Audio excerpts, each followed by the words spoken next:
नमस्कार, आप देख रहे हैं स्पोर्ट्स वीके। मैं हूं आपके साथ योगेश मिश्रा। पृथ्वी शॉ को लेकर के इस ऑक्शन के बाद से कई सवाल तैरने लगे।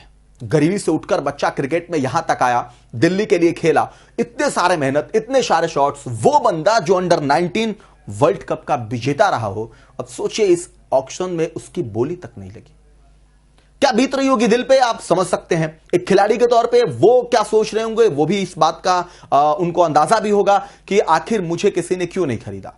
जबकि अगर मैं जितना जानता हूं शॉ को, इतना मुझे जानकारी है कि एक स्पोर्ट्समैन के तौर पे उनकी बैटिंग बहुत लाजवाब है। दिल्ली में बहुत शानदार बैटिंग की उन्होंने। अगर वर्ल्ड कप अंडर 19 के वर्ल्ड कप से उनके सफर को देखा जाए, गरीबी से लेकर के उनके यहां तक पहुंचने के सफर को देखा जाए, तो बहुत कुछ आपको उनके अंदर दिखेगा। और इसीलिए अगर शॉ जब अनसोल्ड हुए तो फिर सवाल हुआ, और सवाल हुआ तो फिर उसके जवाब भी। रिकी पॉन्टिंग चूंकि दिल्ली से उन्होंने कोचिंग दी है, दिल्ली के बारे में मेंटोर रहे हैं, दिल्ली की चीजों को समझते हैं, तो उन्होंने इस पे अपनी बात रखी है कि दिल्ली को लेकर के, हालांकि फिलहाल तो भी है नहीं वो, लेकिन शॉ को लेकर के अपनी बात कही है। क्या कहा है वो आपको बताएंगे। दरअसल इंडियन प्रीमियर लीग यानी कि आईपीएल की हर सीजन की तरह इस बार भी ऑक्शन में तमाम खिलाड़ी करोड़ों में बिके। कई धाकड़ अनसोल्ड भी रह गए। उनमें सबसे हैरान करने वाला नाम पृथ्वी शॉ का रहा। अंडर 19 विश्व कप विजेता की कप्तान का नहीं बिकना हैरान करने वाला था। वह टैलेंटेड खिलाड़ी है, विस्फोटक ओपनर है, गरीबी से इस लेवल तक पहुंचने वाले हैं। लेकिन एक और जहां उनके साथ शुभमन गिल गुजरात टाइटंस के कप्तान हैं, तो अभिषेक शर्मा सनराइजर्स हैदराबाद में 14 करोड़ में रिटेन हुए हैं। उनके एक और साथी रियान पराग को राजस्थान रॉयल्स ने 14 करोड़ रुपए में रिटेन किया। तो पृथ्वी शॉ को 75 लाख की बेस प्राइस में किसी ने पूछा तक नहीं। पूरा सीन देखेंगे तो लगेगा कि पृथ्वी जितनी तेजी से ऊपर गए थे, उतना ही तेजी से नीचे गिर पड़े हैं।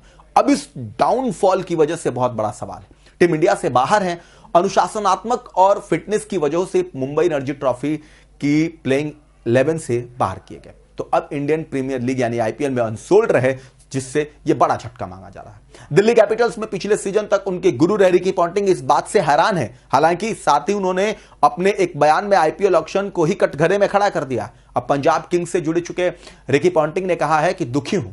पृथ्वी को लेकर आज भी यही कहूंगा कि जिन खिलाड़ियों के साथ मैंने काम किया है, उनमें से वह एक टैलेंटेड प्लेयर है।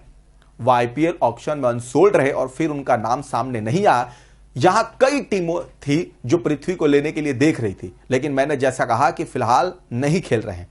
बता दें कि पृथ्वी के नाम पर आईपीएल में एक ओवर में सभी 6 गेंदों पर बाउंड्री लगाने का भी रिकॉर्ड दर्ज है। उल्लेखनीय है कि पृथ्वी शॉ टेस्ट डेब्यू में शतक लगाकर अंतर्राष्ट्रीय क्रिकेट में अपनी शुरुआत की। हालांकि 25 वर्षीय खिलाड़ी ने अपनी फॉर्म को बनाए रखने के लिए संघर्ष किया और फिटनेस के मामले में भी गिरावट हुई।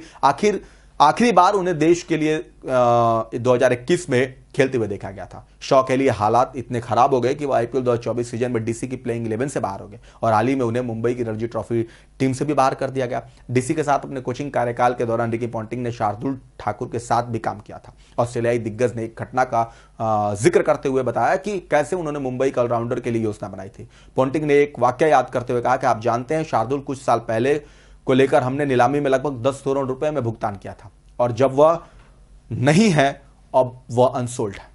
तो इस तरीके से बड़ा सवाल यही है कि किस तरीके से उन्हें अनसोल्ड रहा। वो चूंकि उनकी फिटनेस एक समस्या थी, कुछ उन पे प्रॉब्लम्स को वो भी है, जो आप अगर पृथ्वी शॉ को फॉलो करते होंगे, देखते होंगे, समझते होंगे तो आप समझ जाएंगे। और अगर उनकी खबरों को अगर पढ़ने में दिलचस्पी होगी तो वो भी आपको पता होगा। तो इस तरीके से अनसोल्ड उनका रहना थोड़ा सवालों के घेरे में। बहुत ऐसे खिलाड़ी हैं जो अनसोल्ड रह गए, और इसीलिए सवाल बार बार आता है कि मतलब ऑक्शन में किसको कहां से कहां तक पहुंचा दिया, किसी को कहां से कहां तक निचले गिरावट में पहुंचा दिया। और ये जो डाउनफॉल है ना पृथ्वी शॉ का, ये उनके लिए अच्छा नहीं है। बहरहाल आप किस नजरिए से देखते हैं शॉ के इस डाउनफॉल को, कमेंट करके जरूर बताएं।